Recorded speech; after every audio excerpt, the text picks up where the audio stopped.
Well, look, this policy experiment that the Federal Reserve is engaged in, which is, of course, very similar to policy experiments that are being conducted in Europe and Japan, is very risky.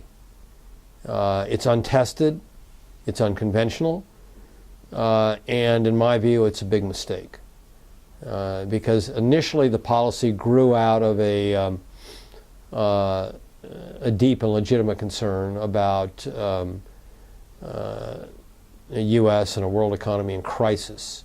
The Fed embarked on asset purchases, liquidity injections, quantitative easing as it's called, and then continued to do it even as the crisis ended and the economy attempted to recover. The Fed is finding it very difficult to get out of what could well be a policy trap that it set itself.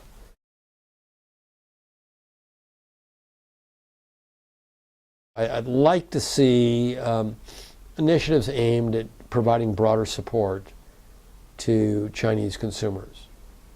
And at the top of my list would be the need to really inject public funds into the social safety net institutions like Social Security, healthcare. The enrollment has increased a lot, but the assets in these plans are small, and so the benefit stream is limited. I'd like to see interest rate liberalization, and I'd like to see for deposit accounts, and I'd like to see a hukou reform to provide more security on the benefit side of the equation for migrant workers in China.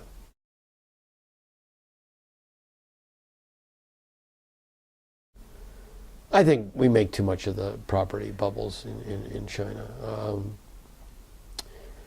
There are clearly some speculative bubbles in some parts of coastal China in the first-tier cities, and the government, to its credit, has been trying to address this for the last 5 years, and I would say sometimes it's been successful, sometimes it's not. But the broad story for the property market in China is rural-urban migration on a scale that the world has never seen. 15 to 20 million people a year moving from the countryside to the city every year, year in and year out, since 1980, and continuing probably through the year 2030.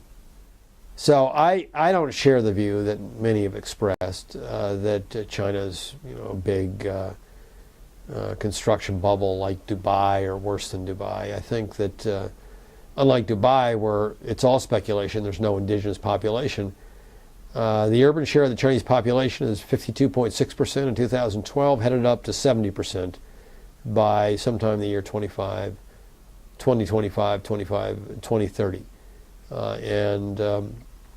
There will be bubbles along the way, and the government will have to tackle them. But you get a bubble when supply continually outstrips demand, and I don't think we'll see that in China.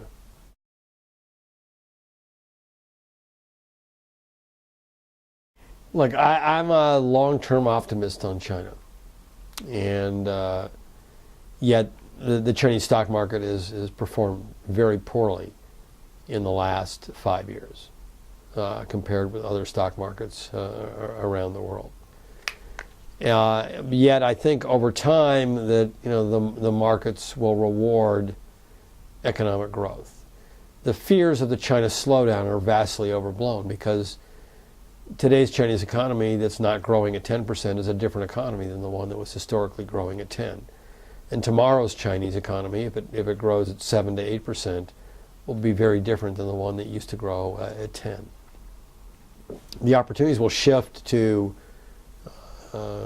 consumer-sensitive sectors, both goods and especially services, where the Chinese services sector is tiny compared to other economies around the world and where it needs to be.